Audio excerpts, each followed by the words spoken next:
살리는 사명, 네, 살리는 사명이라는 제목으로 말씀을 함께 나누겠는데, 지금 현재 믿음으로 돌파하라, 이 믿음에 대한 말씀을 같이 나누거든요. 여러분, 하나님 정말 기뻐하는 것이 그 믿음인데, 믿음은 바라는 것들의 실상이라. 내가 원하고 소원하고 내가 꿈꾸는 것들의 실상, 실체다. 이렇게. 실체는 내 손에 있는 거거든요. 야, 믿음이 그거예요. 그 다음에 또 뭐예요? 보지 못하는 것들의 증거라. 여러분, 보지 못하는데 증거가 있는 거예요. 여러분, 예수 믿는 증거 다 있으시죠? 자, 이렇게 실체가 있고 증거가 있는 사람은 흔들림이 없습니다. 흔들림이 없어요. 자, 근데 무엇보다도 이렇게 믿음의 사람들을 5명을 소개했습니다. 그 가운데 그 첫 번째로 나오는 사람이 아벨이거든요. 예배자입니다. 예배자. 하나님이 가장 원하는 게 여러분들처럼 하나님 앞에 예배자로 나오는 자들, 예배자. 근데 이 아벨을 보니까 가인보다 더 나은 제사를 예배를 드렸다, 이렇게 이야기합니다.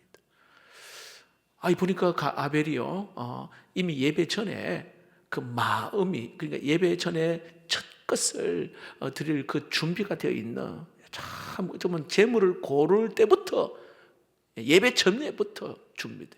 그리고 예배 중에 그가 이 아벨과 자신을 드렸어요. 자신을. 그리고 아벨은 예배 이후에 죽었으나 그 이름은 지금도 말하느니라, 이렇게 말해요. 그가 죽었는데 그 믿음은 지금도 말하느니라.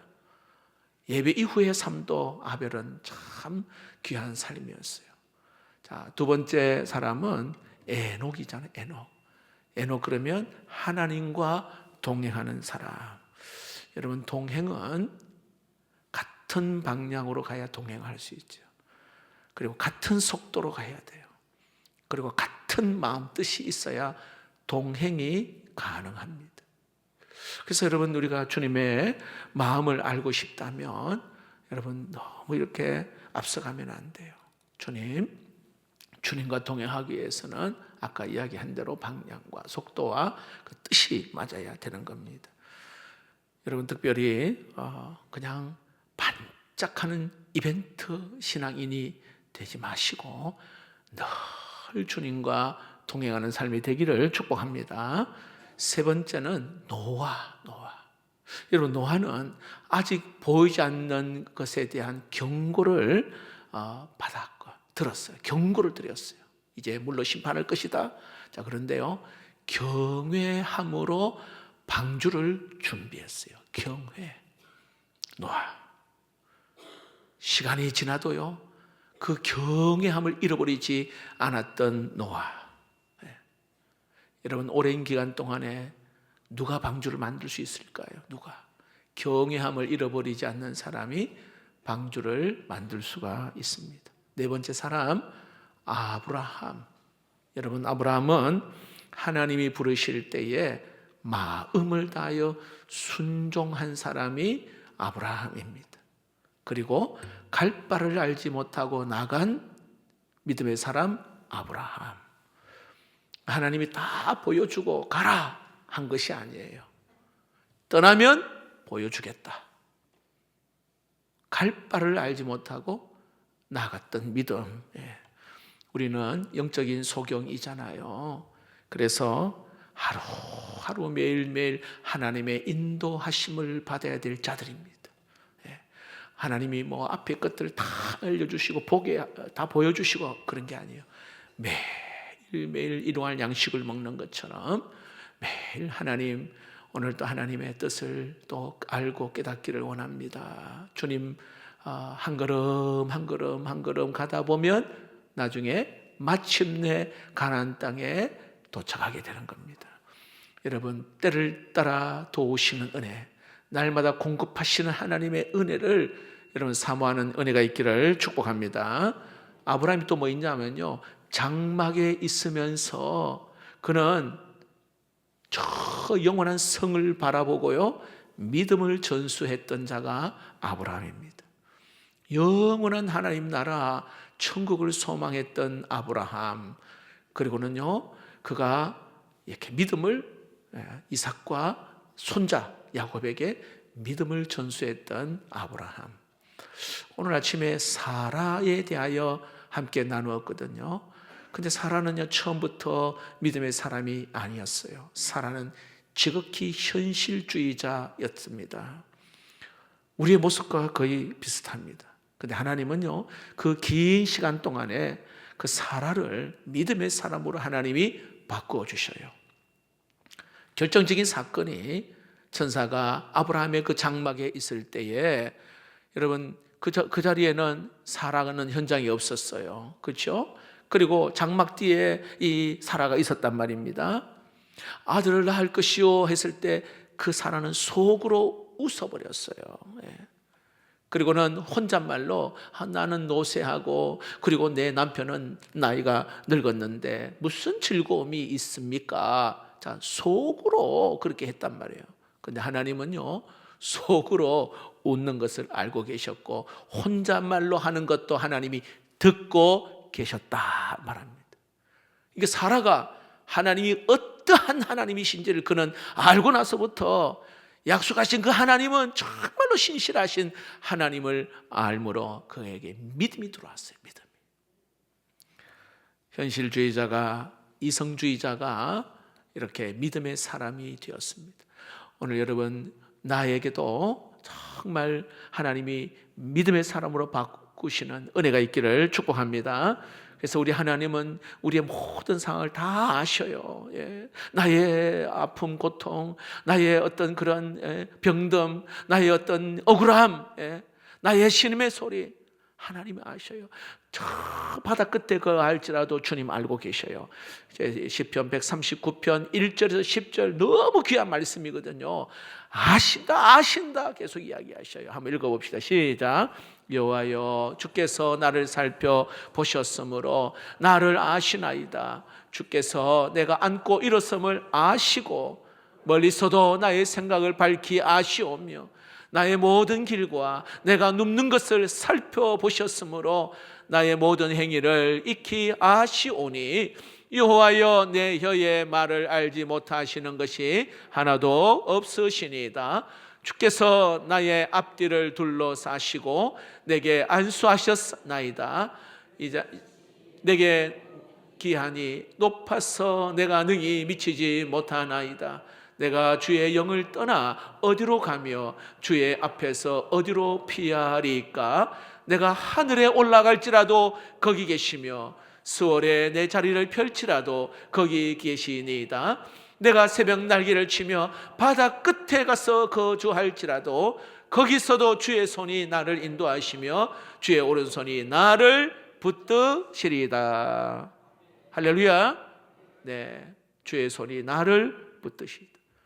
이 확실한 믿음을 가질 수 있기를 축복합니다.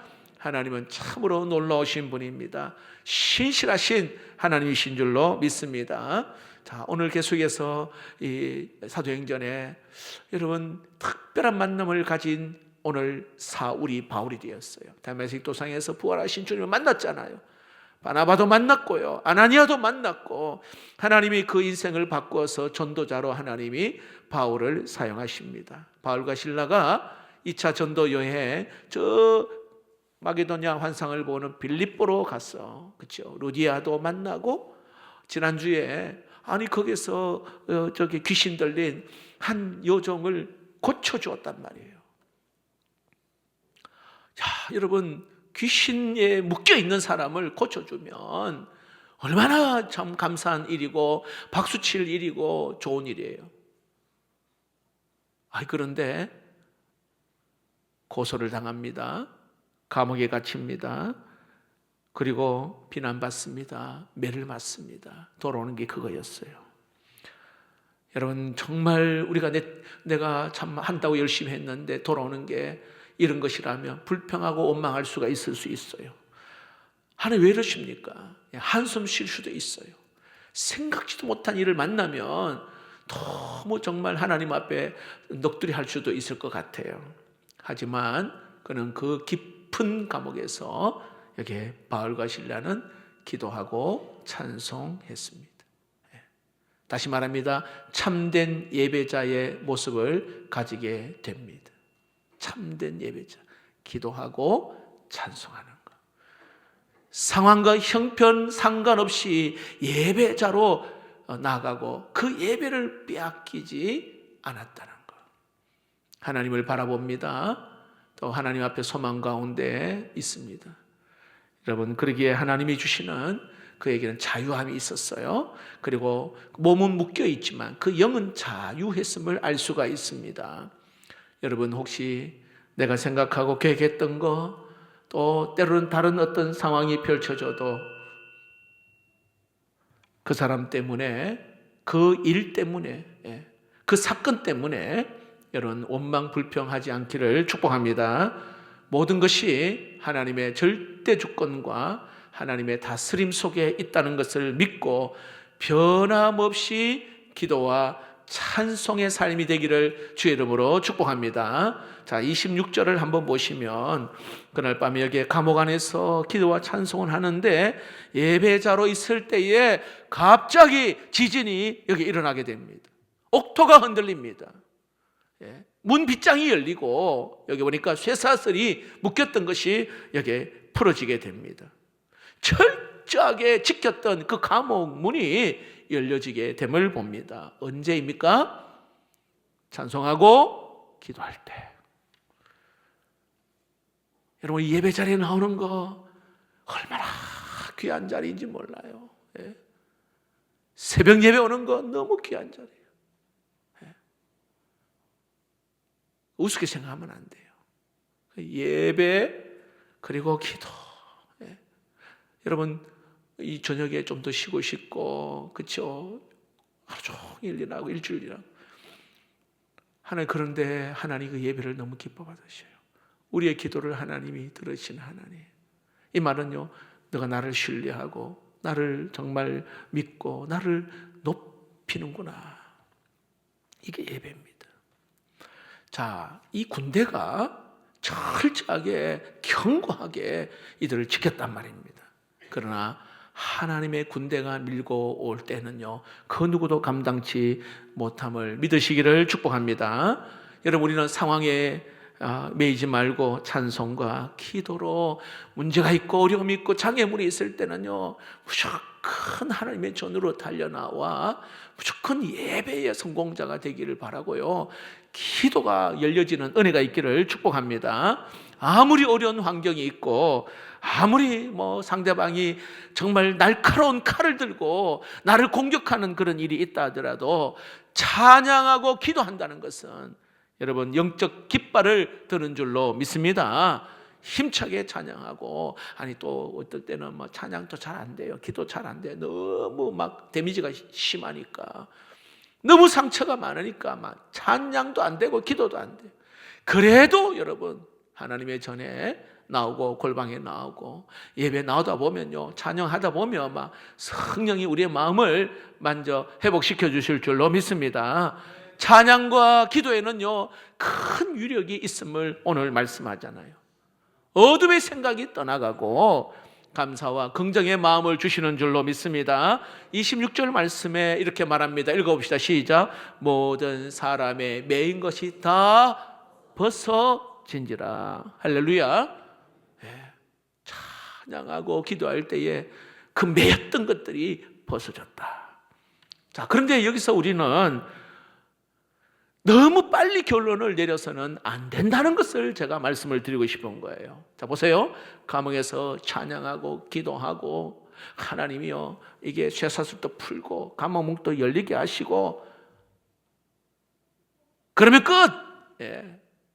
기도하고 찬양했는데 하나님이 이런 놀라운 은혜 주셨다, 거기서 끝내면 안 된다 이 말이에요. 자, 그 다음 스토리가 굉장히 흥미로운 스토리가 이어집니다. 자, 바울과 실라가 감옥문이 열렸단 말이에요. 자, 그러면 충분히 감옥문이 열렸으니까, 쇠사슬이 풀렸으니까 나가도 되잖아요. 나갈 수 있는 좋은 상황이에요. 그런데 나가지 않습니다. 이 간수가 보니까 제수들이 다 도망한 줄 알고 자결을 하려고 했는데 바울이 소리 지릅니다. 뭐라고 합니까? 우리가 여기 있다. 죽지 마라.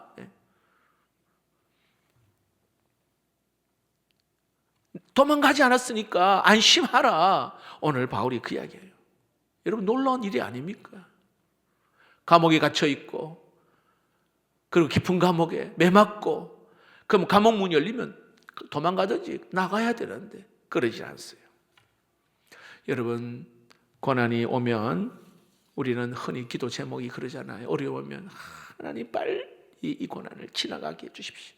빨리 이 어려움을 하나님 빨리 좀 지나가게 해주십시오. 우리가 그런 기도를 많이 하잖아요. 정말 그렇게 기도하였더니 하나님이 어떤 위경에서 어려움에서 하나님 건져주셨어요. 정말 기도들 응답받았단 말입니다. 그리고 끝. 근데 여러분 오늘 우리가 얻을 수 있는 교훈이 여기서 알 수가 있어요. 오늘 이들의 모습을 가만히 바울과 실라의 모습을 가만히 보십시오.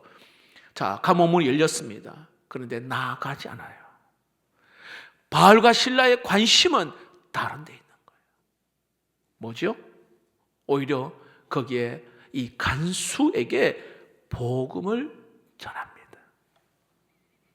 여러분 종종 우리는 어려운 일을 당하면 굉장히 못 견뎌해요.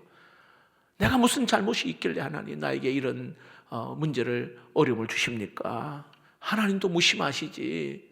왜 하나님 나에게 이러한 아픔을 주십니까? 그 순간적으로 하나님을 또 의심하기도 하고 불평하기도 합니다. 자, 그런데 여러분 오늘 바울과 실라가 감옥문에서 이제 자기가 그곳에 들어간 이유를 분명하게 아는 사건이 오늘 여기 사건이에요. 왜 나를 감옥에 들어가게 하셨을까? 그 이유를 오늘 알 수 있는 거예요. 감옥문이 열렸으나 족쇄가 풀렸으나 오늘 그는 나가지 않습니다. 그러니까요 간수가 깜짝 놀라 두려워 떨고 있습니다. 오늘 여기 보니까요 엎드렸다. 그냥 엎어졌다는 거예요. 다시 말하면 완전 꼬꾸라졌다 이런 의미가 여기에 있습니다. 그리고 하는 말이 내가 어떻게 하여야 구원을 받을 수 있습니까? 라고 오늘 간수가 이야기합니다. 우리 인생의 근본적인 질문, 가장 근본적인 질문, 누구나 다 꼭 한 번쯤 해볼 만한 질문, 내가 죽으면 어떻게 됩니까? 여기에 내가 영원히 살 수 있는 방법이 뭡니까? 이거 질문이에요.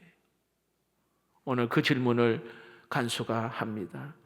29절 30절 한번 볼까요? 힘차게 읽어봅시다. 간수가 등불을 달라고 하며 뛰어들어가 무서워 떨며 바울과 실라 앞에 엎드리고 그들을 데리고 나가 이르되 선생님들이여 내가 어떻게 하여야 구원을 받으리까 하거늘. 어떻게 이 간수가 여러분 이런 질문을 바울과 실라에게 하게 됩니까? 보세요. 이 바울과 실라가 감옥에서 나오지도 않고 가만히 지켜봤거든요. 와, 찬송하고 기도한단 말이에요. 이 모습을 본 거예요, 간수가. 이 질문을 그들에게 한 이유가 그거예요. 여러분 집안에서 예수 믿는 좋은 모범을 보이면 남편이든 아내든 자식이든 질문을 한단 말이에요.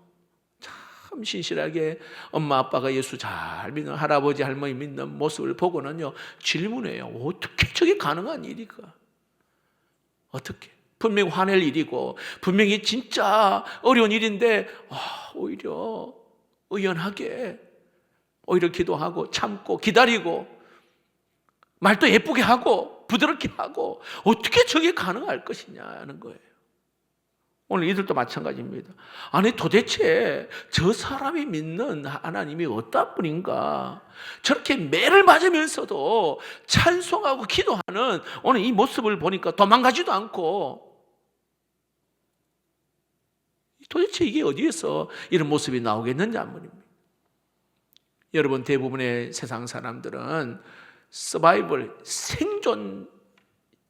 생존. 어떻게든 살아남는 거 이게 요즘 세대예요. 그런데 바울과 실란을 보니까 그게 아니에요. 도망가는 거, 살아남는 게 아니라 누군가를 회복시키는 것, 누군가를 살리는, 이게 이들의 목적임을 알 수가 있습니다. 여러분, 감옥 안에 일어났던 이 많은 사건을 우리가 보았잖아요. 진짜 충격이 뭘까요? 지진이 일어나는 것입니까? 감옥 문이 열리는 겁니까? 진짜 충격적인 일이 뭐예요? 쇠사슬이 풀리는 겁니까? 그거 아니에요.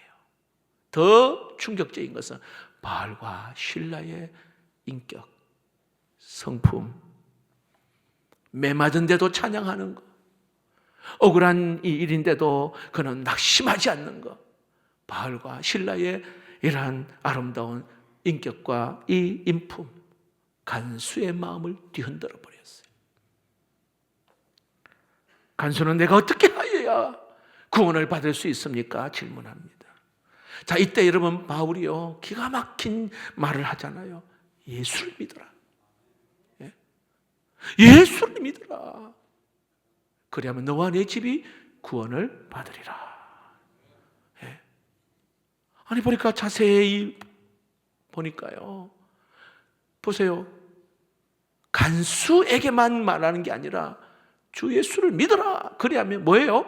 너와 내 집이 구원을 얻으리라. 여러분, 이 구원의 사건이 너만, 간수만이 아니라 집안 전체가 다 구원받는 사건이 일어남을 알 수 있습니다. 이런 바울과 실라의 이 행동을 통해서 정말 우리에게 주시는 메시지는요, 자, 바울이 참 감옥에 갇혀서 실라가 매를 맞고 감옥에 들어간 거, 이거는 진짜 우연이 아니다. 하나님의 뜻을 이루고 결국은 여러분 보세요. 빌립보 거기가 교회가 세워지잖아요. 그러니까 교회를 세우기 위한 전초적인 작업이 있었던 사건이에요. 간수가 예수 믿고 가족들이 다 믿고 그곳에 교회가 세워진단 말이에요. 여러분, 우리가 어떤 일이 일어나면 여러분 멀리 보아야 합니다. 꼭 부탁을 드립니다. 무슨 일이 일어났다고 당장 뭔가 결론을 지금 망장 내리려고 하면 안 돼요. 멀리 봐야 돼, 멀리. 일이 잘 안 된다고 그냥 쉽게 그만두겠다, 안 하겠습니다, 입 밖에도 내지 마세요. 믿음은 앞에 있는 어떤 상황, 오늘의 문제 보는 게 아니라 저 너머를 보는 게 믿음의 사람이에요. 멀리 볼수록 승리자입니다. 승리자. 멀리 봐요, 멀리. 여러분, 시험에 드는 이유가 너무 짧게 보니까 쉽게 좌절하고 쉽게 낙심을 하게 되는 겁니다. 어디까지 봐야 될까요? 예? 1년 후, 10년 후, 20년 후 또 좋지만 영원을 바라볼 수 있기를 축복합니다. 영원을 바라보는 눈을 가지면 모든 것 다 이깁니다. 예. 결국 우리는 이 땅에, 여러분 보세요, 그냥 지나가 버려요. 그런데 우리는 영원히 사는 하나님의 나라, 여러분 그곳에 우리가 다 천국을 소유하는 백성들 아닙니까? 여기서는 찢고 먹고 막 하죠. 우리 결론은 하나님의 나라란 말이죠. 멀리를 봐야 돼, 멀리. 어려움의 문제도 여러분 영혼에 비하면은요, 그저 한순간에 불과합니다. 여러분 과거의 어려움 다 경험해 봤잖아요. 다 지나가요. 근데 그 과정 속에 믿음을 가지느냐, 그 과정 속에 얼마나 하나님을 신뢰하고 붙드느냐, 여기에 따라 하나님이 이 땅에서 천국의 삶을 누리게 되는 줄로 믿습니다. 당장 그 일이 내 뜻대로 안 된다고 해서 발끈하게 반응하지 마십시오. 요셉은요, 더 많은 계획, 더 하나님의 일하신 손길이 있음을 요셉은 알고 있었어요. 그래서 내가 죄를 범죄하지 않겠습니다, 하나님이 나를 향한 계획이 있는 걸 알기 때문에 내가 결탄코 죄를 짓지 않겠다. 여러분 창세기 50장 20절입니다. 읽어봅시다. 시작. 당신들은 나를 헤아려 하였으나 하나님은 그것을 선으로 바꾸사 오늘과 같이 많은 백성의 생명을 구원하게 하시려고 하셨나니. 할렐루야. 여러분 그 이방 땅에서 애굽 땅에서 노예로 때로는 감옥에서 어려운 세월을 그는 보냈지만 그는 하나님의 계획, 하나님의 섭리를 믿었기에 당신들 앞서 여기에 나를 형들 앞서 나를 먼저 보내셨다라고 이야기하는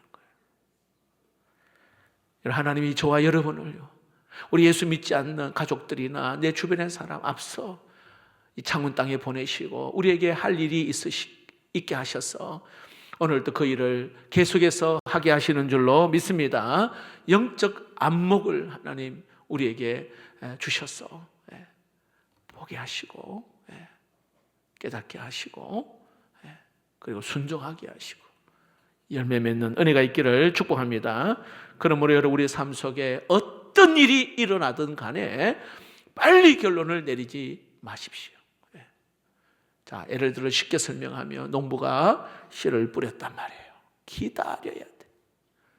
씨를 뿌리고 난 다음에 아니 왜 빨리 안 나나? 확 뒤집고 안 돼요, 여러분. 그 다음날 왜 안 나? 또 막 파면 안 된단 말이죠. 왜 씨앗이 왜 문제가 있나 하고 그러면 안 돼요. 기다리십시오. 기도하고. 고난 속에서도 의연한 모습을 보이고 환난이 있음에도 불구하고 기쁨과 찬송, 기도로 하나님 앞에 나아가는 어찌 보면 초월적인 그러한 신앙을 가질 때에 주변의 사람들이 아니 어떻게 하면 구원을 받을 수 있습니까? 질문한단 말이에요. 어떻게 그럴 수 있습니까? 어떻게? 그럴 때 여러분 당당하게 주 예수를 믿으십시오. 할렐루야. 그리하면 구원을 받습니다. 구원을 받아요.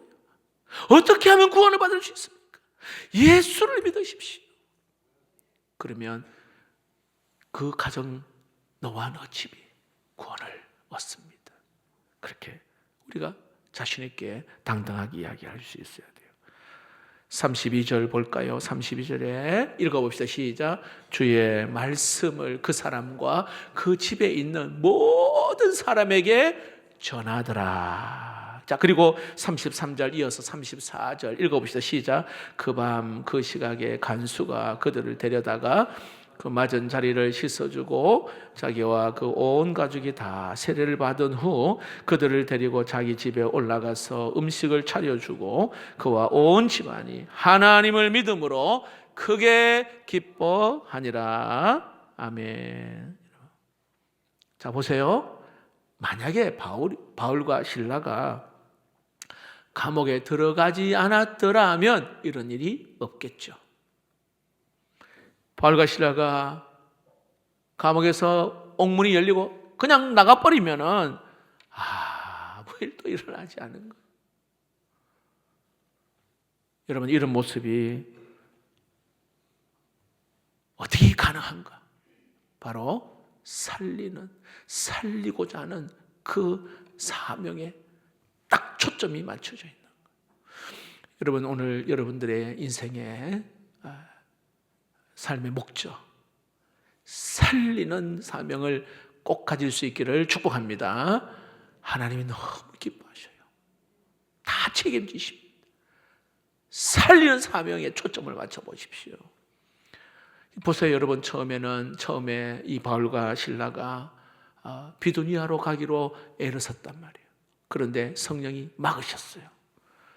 그리고 마게도냐 사람이 나타나 우리를 좀 도와달라고 말합니다. 그 환상을 따라서 움직였습니다. 자신에 의해서 자기 어떤 생각대로 정해진 것이 아니라 하나님의 부르심에 그는 딱 초점을 맞췄단 말입니다. 여러분 왜 성도들이 갈등이 일어납니까?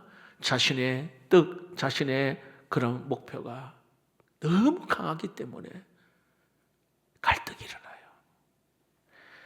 하나님의 뜻과 하나님의 그 계획에 내 뜻이 강하니까 이 충돌이 일어난단 말이에요. 여러분, 그냥 우리가 순종하고자 하는 마음, 이 태도만 가지면 갈등은 사라집니다. 순종하는 마음만 가지면. 다시 말합니다. 성령의 기도하셔야 되는 이유가 기도하지 하면은 성령이 주시는 마음이 있어요. 성령이 이끄시는 대로 가면 여러분 갈등이 사라지고 오히려 평안을 주시고 하나님이 이렇게 또 놀랍게 하시는구나 경험하게 될 줄로 믿습니다. 지금 바울과 실라는 오직 한 가지에 그 마음이 딱 꽂혀 있어요. 뭐 다른 거는 뭐 이래라 저래라 해도 상관없는데 여기에 딱 뭐예요? 생명을 살리는 이 본질, 여기에 딱 꽂혀 있는 거예요. 여러분, 생명 살리는 거 복음 본질인 줄로 믿습니다. 다른 거는 비본질적인 거예요. 제가 늘 말씀드립니다. 복음, 이거는 예배 본질이에요. 어거스틴이 그런 말 했잖아요. 본질은 일치, 비본질은 자유. 모든 것에는 사랑. 딱 보시고 비본질적인 거 여러분 이거 거기에 목숨 걸지 마세요. 그리고 모든 것에는 사랑이에요. 사랑. 모든 것에. 여기에 바울과 실라는 딱 복음, 영혼 구원, 여기에 이것이 선교, 전도, 여기에 이 사명이 오늘 있었음을 알 수 있습니다. 이 비밀을 딱 잡으니까 그는 정말 생명을 드리고 지금 상황이 감옥에 있든 감옥에 없든 상관하지 않아요. 어떻게든 한 영혼을 구원하고자 하는 그 마음. 여러분, 바울이 베드로도 역시 마찬가지고 이렇게 복음의 사도들이 다 그 한 영혼을 구원하는 그 마음에 하나님이 기적을 주시고 또 하나님의 역사하심을 보게 됨을 알 수가 있습니다. 여러분, 오늘 저와 여러분이 정말 살리는 그 사명, 여기에 딱 초점을 맞춰서 하나님 오실 그날까지, 내가 주님 앞에 가는 그날까지 여러분 멋지고 아름답게 탁월하게 능력 있게 쓰임받기를 주의 이름으로 축복합니다. 바울의 일행은 이 마게도냐의 환상을 보고 여기까지 왔습니다. 성령이 이끄시는 대로 왔단 말입니다. 그리고 그에게는 오직 하나, 살리는 사명, 복음, 이것이 바울과 실라에게 있었습니다. 분명한 것, 선명한 것이 그에게 있었어요. 딱 여기에 포커스를 맞췄을 때 거기에 하나님의 능력이 나타남을 볼 수 있습니다. 여러분, 엉뚱한 것에 에너지 쏟지 마시고 불필요한 것에 인생 낭비하지 마시고 영혼 구원, 복음, 선교, 예수를 위한 삶이 되기를 주님의 이름으로 축복합니다.